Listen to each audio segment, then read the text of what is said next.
Faly maravantsika rehetra ny tokantrano indray manaraka ny fandaharana mamanga.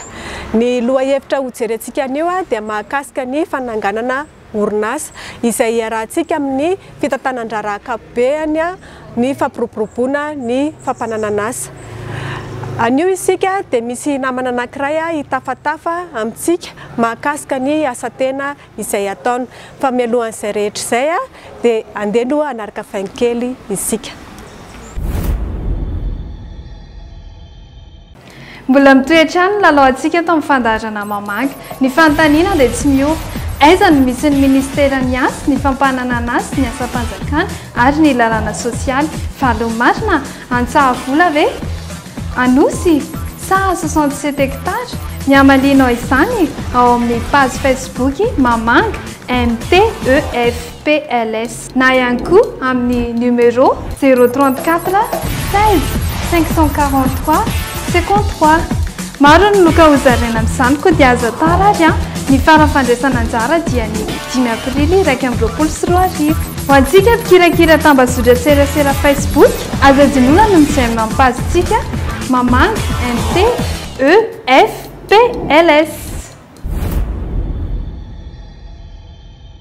Faly marapanao sedera tonga eto amin'ny fandaharana mamanga.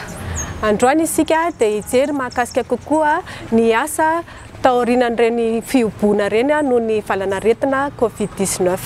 Miarahaba Madame Sylvia dia miarahaba antsika rehetra izay mandaraka amin'ny fandaharana ny tokantrano any. Afaka lazainao amin'ny mpijery ny fandaharana androany ve sedera hoe takony ahoana no fomba nanangananao ny orinasanao? Izaho moa izany dia nasa tamin'ny orinasa lehibe taloha tamin'ny fikarakarana ny alika. Tao anatin'ny fiboahana izany dia hitako hoe betsaka ny olona no mangataka ny andehanana hikarakara ny alika any an-trano. Manomboka teo moa izany nanapa-kevitra hoe aleo miomana dia anasa alika ny olona any an-trano. Ho tohizantsika izay resadresaka miaraka amin'ny sedera izay fa mialohan'izay dia andeha aloha hanaraka fain-kely isika miaraka amin'ny CCRP.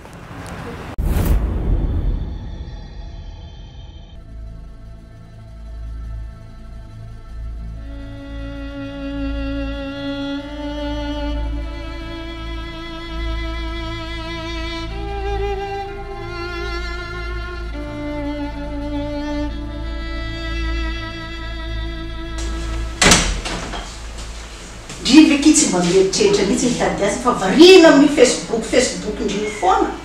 Hita ho avy mihitsy mba ohatrana mihitsy. Io indray nareo ilay bebe ny menina. Fa inona vitan'io Facebook io e? Ka zany ary mama efa manatitra CV maro amin'ny société fa tsisy mandray mihitsy hatramin'izao. Zao ary zao de zao ndry mandeha makely Antsahavola ao amin'ny inspection de travail ao amin'ny Vosety maka si attestation de chômage azadino karapanondro ndry dia mandeha ao amin'ny Vosety fa ao misy tolotrasa. Zay azadino ndry zay ity Facebook ty ampiasao amin'ny fampiasana azy. Dia jereo ao amin'ny Sirempa fa ao misy tolotrasa be dehibe. Zay azadino Sao dia zao zany tonga dehibe.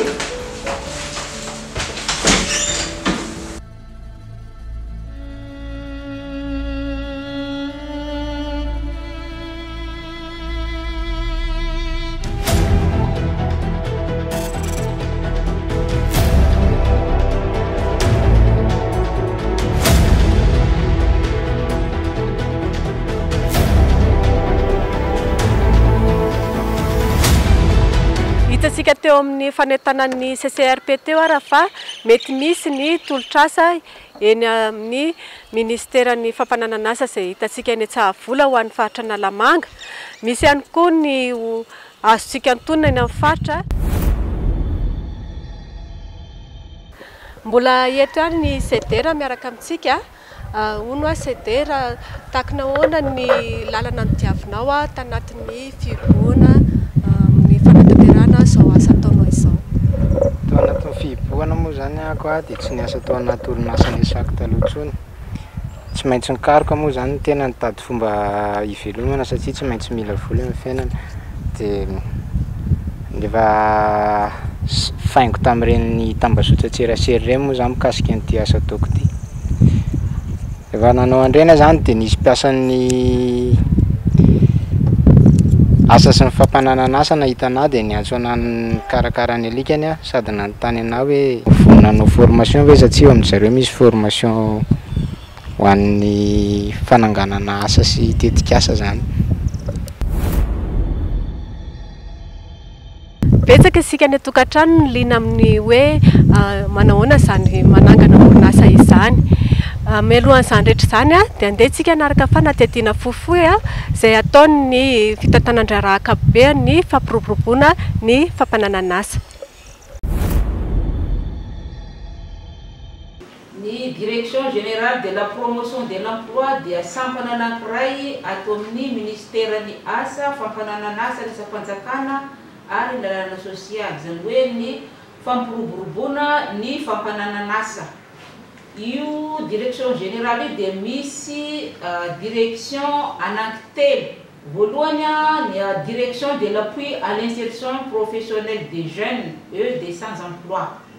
Izany hoe mikarakara ny tanora tsy anasa manerana ny nosy, manao izay hatafidirany ao amin'ny sehatry ny asa. Ny direction anankiray faharoa, professionnalisation des petits métiers et de la promotion de l'auto-emploi. Izany hoe manao izay hahatongavan'ny tanora mba ho matianina amin'ny asa kely ananana, asa tanana indrindrandrindra, na any ambanivohitra zany na an-tanan-dehibe. Ny direction fahatelo farany dia direction mitondra ny anarana hoe formation continue et de renforcement des capacités. Izany hoe atao izay hahatonga ny orinasa izay efa nipetraka mba hiroborobo, mampipetraka koa ny hoe fampiroboroboana ny fampananana asa. Ny resaka anao teo isedera hoe nanome fiofanana momba ny fananganana tetikasa ny ministèren'ny asa, ny fampananana asa, ny asa-panjakana ary ny lalàna sosialy. Afaka lazainao amin'ny fijery fandarina ve hoe inona ny tombontsoa azonao taorian'izany fiofanana izany? Ny tombontsoa azoko tao anatin'ilay fiofanana moa zany dia araka mahafiofanana azy izay dia ampianarina zany ianao manangana tetikasa sy ny ohatr'izany, dia anjitsin'ilay fiofanana zany lasa afaka mifantoka kokoa any amin'ny resaka hoe hatsarana service ho atolotra ho amin'ny mpanjifa zany eo anatin'ity asa ity. Dia nanahoana zany ny orinasanao taorian'izay fiofanana izay sy ny fampiarana izay nataonao? Ny taorian'ilay fiofanana moa zany aloha dia hitako fa tena mety ilay zavatra ataoko. Ny anahy moa zany ny fanaovana toilettage à domicile dia amin'ny alalan'ny faingo ao anaty tambazotra-tserasera moa zany ny andefasako anazy, dia hitako hoe betsaka ihany ny olona no miantso anahy manao fikarakarana alika ohatr'izao.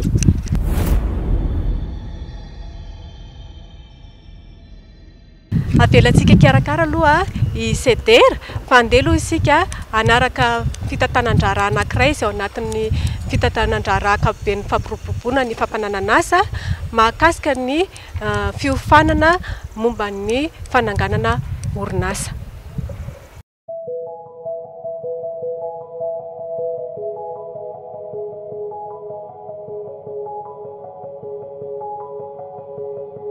Zahay atao amin'ny direction de la formation continue et du renforcement des capacités ao amin'ny direction générale de la promotion de l'emploi dia faly iresadresaka aminareo hoe tomokasika ny atao hoe formation continue na hoe adikatsika amin'ny tsotsotra amin'ny teny malagasy hoe fiofanana mitohy na maharitra sy ny renforcement des capacités na hoe fanamafisana ny fahaiza-manao.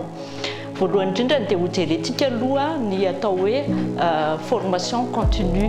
Ny formation continue dia natokana ho an'ireo olona efa miasa izany hoe mpiasa any anatin'ny toeram-piasana na ihany koa ireo mpiasa tena na ataontsika hoe travailleur indépendant na ihany koa ireo mpiasa amin'ny sehatry ny profession libérale.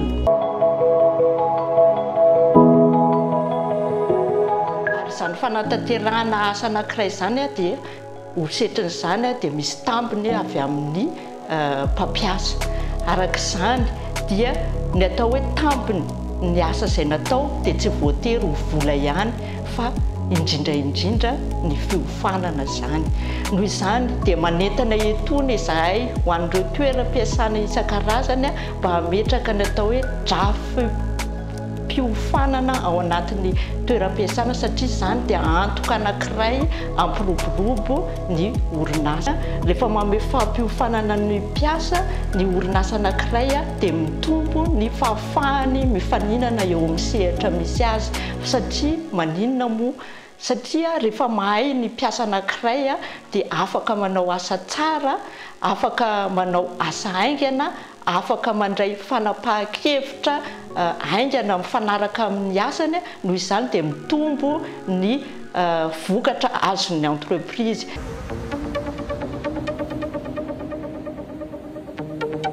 Raha misy olona zany te hanantona anay na hakatoro hevitra satria moa izay zany ny asanay dia mivoha amin'ny olona rehetra ny varavaranay aty amin'ny immeuble Knaps 67 hectares ny misy anay ao amin'ny rihana fahatelo. Direction de la formation continue et du renforcement de capacité.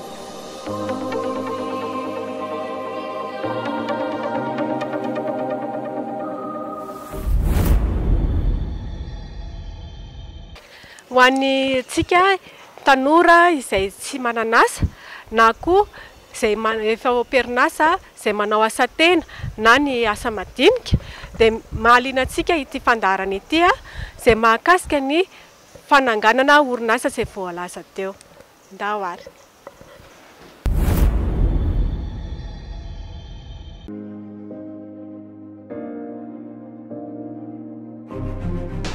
Miarabantsika rehetra, anio sika dia resaka momba ny fandraharana na ny entrepreneuriat.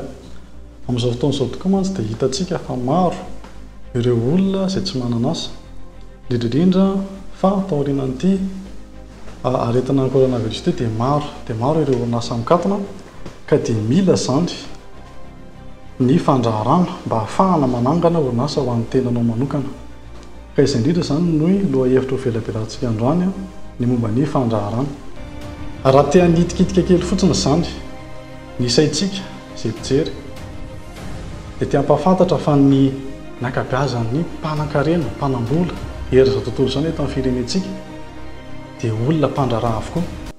Ka tao anatin'ity famelabelaran'ity dia hianatra isika hampafantarina anareo hoe inona avy ireo toetoetra sy fahalalana tokony hananan'izany mpandraharaha izany rehefa nangana orinasa ianareo. Misy teboka sivy tokony hananan'ny mpandraharaha rehefa hiditra ny sehatra fananganana orinasa sy fitantanana orinasa. Voalohany amin'izany ny fitiavana an'ilay orinasa tsangana, mila tianao io zavatra ataonao. Manarak'izay mila manana tanjona ianao amin'ilay orinasa tantaninao, tokony hivoatra foana ny orinasa izay tantanina. Fahatelo mila mandray fanapahan-kevitra. Fahaefatra mila say tsy matatahotra. Ary fahadimy mila mahay misedra olana maro dia maro ny olana misedrainao rehefa lasa mpandraharaha ianao rehefa eo anivon'ny fitantanana orinasa. Ka tsy mila mora kivy fa mila manana ilay atao hoe moral ambony foana, mila ambony foana zany ny toe-tsaina. Manarak'izay dia mila fanohanan'ny fianakaviana. Ilaina ny fanohanan'ny manodidina, namana, fianakaviana satria ireny ary mety hanampy anao ara-bola na ara-pitaovana amin'izay orinasa tianao hatsangana. Ary manaraka n'izay hoe fanohanan'ny fianakaviana izay dia misy ihany koa ny eo amin'ny resaka vola. Dia izao zany dia efa mila manangona an'io vola io mba ahafahanao miary. Dia avy eo anao rehefa hitanao fa mitatra ilay orinasa, hita manodidina fa mitatra ilay orinasanao dia moramora kokoa aminao ny maka ny fanohanana ara-bola andreo manodidina indrindrindrindra fa ny banky. Tokony hananana ihany koa ny fahaizana mitantana na io fahaizana mitantana ara-bola na ara-barotra na ihany koa fahaizana mitantana ny olona. Ary farany amin'ireo fiteboka sivy tokony hananana mpandraharaha ahafahany miaro voalohany dia tokony manampy ny fiarahamonina ianao.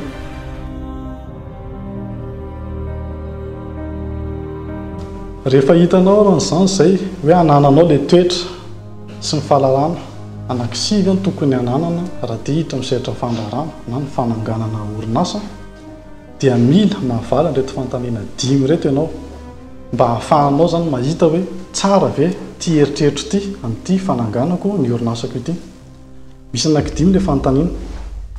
Voalohany inona ilay zavatra ilaina? Faharoa, inona ilay vokatra na ilay zavatra ho atolotrao na ho amidinao? Fahatelo, izavy ny olona hividy an'izy, izy zany no mpanjifa. Faefatra, ahoana no amarotanao an'ilay vokatrao? Ary fahadimy dia ny resaka momba ny fiarovana ny tontolo iainana.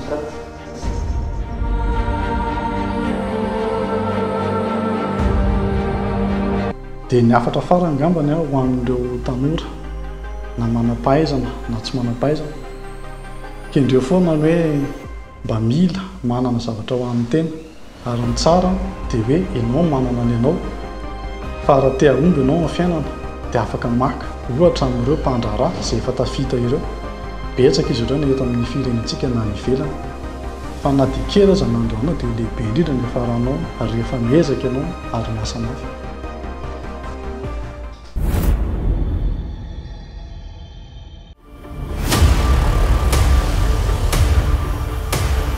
Dia manarak'izay moa zany ny afatra tianao ampitaina ho an'ny tanora zany dia hoe aza variana mipetrapetraka fotsiny zany fa mety misy zavatra tokony ho hay ao anatinao ao nefa avelanao matoritory eo fotsiny. Ohatran'izao ataoko izao zao zavatra tokony azoko natao tsara fa raha tsy raha navelako tao zany dia tsy nisy. Moa betsaka koa zany ny centre de formation ohatra voalohany amin'izany zany atao amin'ny ministeran'ny asa sy ny fampananana asa.